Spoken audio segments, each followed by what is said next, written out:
Assalamualaikum warahmatullahi wabarakatuh.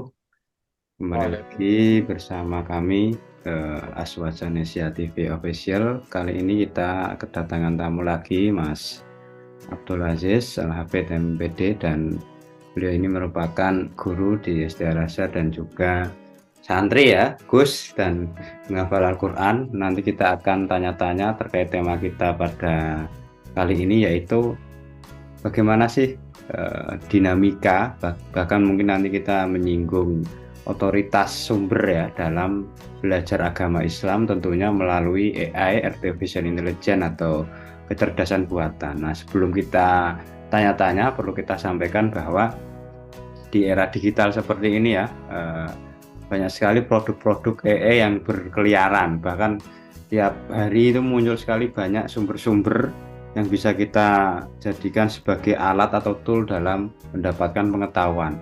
Tapi masalahnya kalau kita mengenal AI ini dalam perspektif Islam bagaimana, Mas? Kira-kira untuk apa ya? Dia kan menyediakan banyak platform ya, dan kita bisa mendapatkan informasi terkait entah hukum ya, fikih atau akidah atau akhlak ataupun sumber-sumber yang lain. Kira-kira bagaimana itu? Terkait AI dan perkembangan dunia pendidikan ini tidak bisa dipungkiri ya, karena mau nggak mau dunia teknologi juga memberi pengaruh besar terhadap perkembangan dunia pendidikan. Kita lihat zaman 90-an belum ada teknologi, itu manual, dan nulis pakai kapur dan sebagainya. Sekarang di abad 21 itu semuanya sudah berganti. Bahkan kedatangan ChatGPT dan perangkat AI lainnya, tool-tool lainnya itu merubah paradigma guru dalam mengajar agar tidak ketinggalan dengan perkembangan zaman tersebut. Maka dari itu ketika ChatGPT muncul atau AI yang munculnya ini ya sebagai sebuah tantangan bagi seorang guru. Tantangannya dalam artian dia akan tergantikan atau dia bisa memaksimalkan AI tersebut untuk menunjang proses pembelajaran. Dalam Islam sendiri ketika kita memaksimalkan yang lainnya untuk kepentingan kebaikan itu kan sangat menyenangkan. Tetapi sebagaimana pisau yang bermata dua itu, ChatGPT atau AI yang lainnya itu juga bisa memberi dampak rasa malas ya, atau konsumtif bagi murid-murid atau guru itu sendiri untuk mengembangkan dirinya. Tapi di sisi lain, kedatangan ini bagi orang yang mau berekspresi kreatif itu akan meningkatkan hasil proses pembelajaran tersebut. Kayak gitu, Mas. Oke, itu kalau dalam pendidikan ya, nanti kita akan kaji khusus tentunya pemanfaatan teknis dalam pembelajaran. Tapi kita tajamkan bahwa pemahaman agama, sumber Al-Quran, Al-Hadis, ya, ijma, qiyas, uruf, masalul mursalah, dan kitab-kitab Taurat Mutabarah ini kan sumber otoritatif ya, karya ulama. Dan kalau Al-Quran, As-Sunnah kan jelas ya, itu menjadi sumber utama dan yang paling utama dalam mendapatkan hukum Islam ataupun petunjuk hudalil mutakin gitu kan. Nah, ketika masyarakat ini justru tidak kembali lagi kepada Al-Quran dan As-Sunnah, ini bagaimana? Justru malah mendapatkan pengetahuan maupun sebuah hukum ataupun iktibar sebuah masalah, misalnya hukum mencuci pakaian yang terkena kencing anjing. Nah, ini kira-kira bagaimana itu? Apakah nanti posisinya bisa menggeser sumber-sumber otoritatif itu, atau justru ini hanya sebagai alat saja kira-kira? Oh ya, tadi siang itu saya mencoba untuk bertanya langsung kepada ChatGPT, Perplexity, dan seperangkat yang lainnya yang Tertubuk, Imleger, dan beberapa ya. Nah, saya tanya tentang penafsiran ayat. Dia juga menafsirkan, tetapi dia itu cuma menafsirkan saja. Dia bilangnya saya terlepas dari ayat tersebut, saya hanyalah AI yang tidak mempunyai perasaan batiniah dan lain sebagainya seperti ulama kayak gitu kan. Jadi disarankan, AI itu menyarankan kepada penanya untuk tanya langsung kepada ulama tersebut, ulama ya kan, ulama. Mufasir ya kira-kira ya. Mufasir untuk ulama tersebut. Nah, di situ dia baiknya seperti itu. Dia cuma memberi gambaran dan kemudian dia menyarankan untuk bertanya kepada ulama. Nah, terkait sumber turut-turut tersebut, memang ketika kita bertanya atau mengulas tentang permasalahan agama, kembalinya ya ke Al-Quran, Sunnah, dan ijma' qiyas tersebut. Nah, yang fasih menerjemahkan, menafsirkan tersebut ya ulama. Nah, meskipun kemudahan-kemudahan yang disediakan di ayat tersebut bisa memberikan gambaran secara ini ya teks, tapi kan untuk menerjemahkan teks-teks mati tersebut ya perkataan ulama atau orang yang ahli di bidang tersebut. Misalnya penafsiran, kita harus kembali kepada mufasir. Meskipun kita sepakat bahwa kita tahu bahwa mufasir itu juga subjektif dalam menafsirkan sebuah ayat, karena itu mufasir ya tergantung dengan siapa penafsirnya tersebut. Nah, kalau kita hanya berdasarkan ChatGPT atau yang lainnya, maka kita ya hanya menafsirkan tekstual aja, bukan kontekstualnya. Karena yang mengetahui tekstual dan kontekstualnya ya ulama. Karena ketika kita belajar agama harus ini agama Allah dan agama Rasulullah yang kemudian diturunkan dipelajari langsung dari Rasulullah ke sahabat tabi'in sampai ulama sekarang. Nah, itu yang membedakan antara IE dan penafsiran ulama tersebut. Jadi kalau hanya berdasarkan itu, nah ini yang akan menjadikan pemahaman yang sangat berat sekali, tidak terkontrol.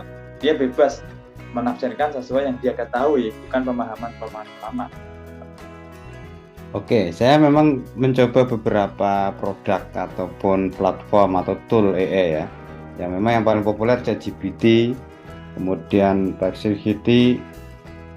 Perplexity, angel mentok, Flutterflow dan seterusnya, Spotify, Writersonic itu memang digunakan untuk menulis atau mendapatkan sebuah informasi tertulis ya, bahkan bisa suara.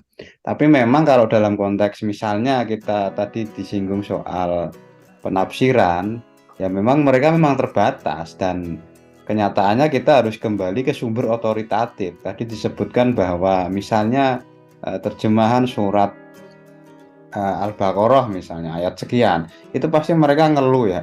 Ya artinya ini kan membuktikan kelemahan manusia ya. Secerdas-cerdasnya AI itu kalah dengan Tuhan Yang Maha Esa dengan berbagai macam ciptaannya, dan harus kita akui bahwa AI ini adalah buatan manusia. Sekali lagi ya, AI ini buatan manusia dan manusia itu buatan Tuhan. Nah, tentu ini menjadi hal menarik ketika bahwa AI itu juga terbatas itu dan terbukti tidak bisa menafsirkan Al-Quran, dan kita disuruh untuk kembali ke ulama. Dan ulama ini kan pewaris Nabi, ulama warasatul anbiya. Nah, jadi definisinya atau temanya jelas ya, malam ini sudah mengerucut bahwa AI itu terbatas ketika kita mendapatkan sebuah informasi dan itu tidak pas, atau dia kan kayaknya update ya beberapa bulan Mei atau update per Juni itu nanti akan diinformasikan oleh ChatGPT misalnya. Nah, tapi ini mungkin pertanyaan berikutnya, ketika masyarakat ini justru malah tergoda dengan AI tanpa kembali ke turat-turat mutabarah atau yang paling pokok ya Al-Quran dan As-Sunnah, ini kira-kira kan justru malah membuktikan bahwa dia justru percaya kepada sumber-sumber sekunder ya. Nah, ini kan fenomena unik yang perlu dicari solusinya, dan tentu sehebat-hebatnya AI tidak bisa mengalahkan ulama-ulama kita atau yang sumber pokoknya Al-Quran As-Sunnah itu. Nah, kira-kira bagaimana ya cara mengedukasi masyarakat kita agar kembali ke Al-Quran dan As-Sunnah, kira-kira itu? Nah, kita mengedukasinya itu ya seperti kita memberitahu bahwa kalau ChatGPT itu adalah produk manusia yang dipergunakan untuk membantu, bukan untuk menjawab semua dan dia bertanggung jawab atas jawaban tersebut. Dalam artian ketika orang-orang sudah senang banget lah, atau intinya wah diberi kemudahan AI tersebut ya, itu diedukasi bahwa tidak ada yang bisa mengalahkan penafsir ulama atau kitab Al-Quran, dan itu hanya sebagai penunjang saja. Kalau kita istilahnya sekunder lah, bukan primer. Kalau kita mementingkan yang sekunder dan menghilangkan yang primer, pasti kan ini ada yang miss nantinya kan ya. Iya, iya. Ya, menunjukkan yang kemudian tersebut, dan ini saya beranggapan bahwa ketika terlalu bergantung dengan AI tersebut, dia akan ada imajinasi yang berkurang, kreativitas berkurang. Nah, solusinya adalah tetap kita kembali kepada sumber primer dan memanfaatkan itu sebagai penunjang dalam memahami sumber-sumber primer tersebut. Karena kalau kita lepaskan dan tidak kembali kepada sumber primer, itu yang bahaya. Dalam artian dia hanya mendapatkan sumber-sumber. Nah, setahu saya ChatGPT itu atau yang lain sebagainya itu dia mengimpun data yang sudah diupload di internet. Nah, itu ya. Nah, kelemahan itu. Jadi ketika tidak ada yang mengupload di internet, dia tidak bisa mengambil datanya. Contohnya ya, di dalam kitab-kitab kuning itu, kitab-kitab fikih yang belum terupload di internet. Yang kuno lah ya. Kayak kitab fikih atau tafsir bahasa Arab itu kan dia nggak bisa menampilkan data-datanya. Nah, padahal untuk memahami suatu permasalahan itu harus komprehensif. Tidak hanya dari beberapa sumber yang muncul di internet yang sudah umum gitu. Tapi ada sumber-sumber yang harus dipelajari langsung, misalnya dari perkataan ulama atau kitab-kitab fikih, kitab tafsir. Nah, ini yang tidak ada, yang belum ada ya, ada sampai saat ini belum ada di AI tersebut. Nah, yang umum kan dalam penafsiran itu kan berbahasa Arab, dan kalau di fikih ya kitab-kitab kuning, kitab gundul itu. Nah, sampai saat ini itu yang belum bisa ditampilkan, data-data itu yang belum bisa ditampilkan oleh sekarang ini ya. Nah, kalau hanya bergantung pada itu ya setengah-setengah pemahamannya, nantinya akan ada pemahaman yang setengah matang, dan itu sangat berdampak negatif bagi kehidupan manusia, karena pemahaman Al-Quran atau pemahaman tentang masalah agama yang tidak komprehensif, dan dia berani mempublish apa yang dia pahami secara yang tidak utuh tersebut. Berarti begini, saya memang tidak paham tentang teknik bagaimana cara kerja AI, tapi kalau kita melihat database-nya itu kan memang dari digital ya.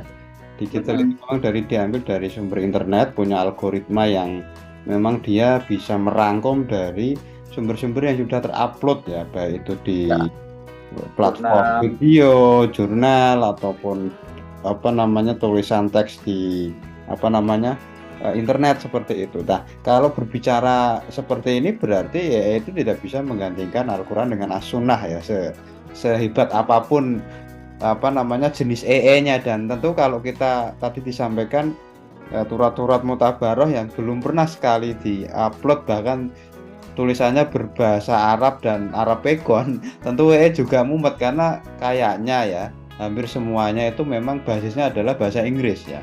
Nah, tentu kan ini justru semakin menunjukkan bahwa EE ini memiliki kelemahan dan kelebihan. Kita harus akui itu.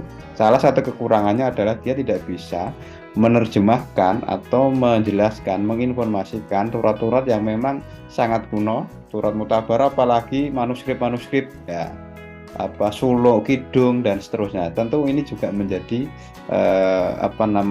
pesan bagi kita semua bahwa kita harus kembali pada sumber-sumber otoritatif yang jelas dari Al-Quran, As-Sunnah, kitab-kitab turat mutabaroh karya ulama yang jelas sanadnya sampai ke Nabi Muhammad SAW. Nah, tentu ini menjadi tema menarik ya, kapan-kapan akan kita perdalam bagaimana kinerja ini dalam kasus ini. AI tersebut memang tidak bisa menggantikan peran Al-Quran atau sumber-sumber lainnya, tetapi di kemudian hari mungkin saja yang bisa tergantikan adalah penyampai pesan tersebut. Misalnya kayak guru yang lainnya itu, ketika dia sudah mulai canggih dan manuskrip itu sudah mulai muncul semuanya, nah ini mungkin yang bisa dikhawatirkan adalah dia bisa mengganti peran penyampai berarti alatnya tersebut saja kan, alatnya saja. Tapi sumbernya nggak bisa terganti karena dia menambah sumber yang tidak. Tapi untuk alat yang lainnya, misalnya kayak penyampainya, dakwahnya atau sebaliknya, itu mungkin bisa terganti dengan AI tersebut, karena ketika dia sudah melengkapi data-data semua, itu yang perlu diantisipasi. Dan bagaimana kita memposisikan sebagai ulama atau sebagai guru atau sebagai penyampai agama itu tidak hanya menyampaikan tentang pengetahuan atau knowledge sebenarnya, tapi bagaimana sebagai Rasulullah itu menyampaikan yang pertama adalah akhlakul karimahnya, sehingga ini yang tidak mungkin dimiliki pada tersebut. Kenapa? Uswatun hasanah itu yang salah satu yang menjadi ciri khas Rasulullah dalam menyampaikan dakwahnya, kayak gitu. Oke, saya kira sudah jelas ya, semakin menarik tema kita. Saya menambahkan sedikit bahwa memang kalau kita mengacu dengan ChatGPT dan produk yang lain ini, kalau mengacu kompetensi kan teorinya ada 3 ya, KSA ya, knowledge, skill, and attitude. Nah, mungkin knowledge-nya, pengetahuannya dapat, tapi yang soal KSA, knowledge, skill, nah itu mungkin tidak bisa, apalagi yang attitude dengan karakter, atau dalam bahasa Bloomnya, Benjamin S. Bloom, taksonomi Bloom ya, kognitif, psikomotor, afektif, dan psikomotorik. Nah, kalau dalam Ki Hajar Dewantara ya 3 ngo ya, 3 eng ya, ngerti, ngerasa, dan ngelakoni. Lah, ngelakoninya mungkin tidak bisa.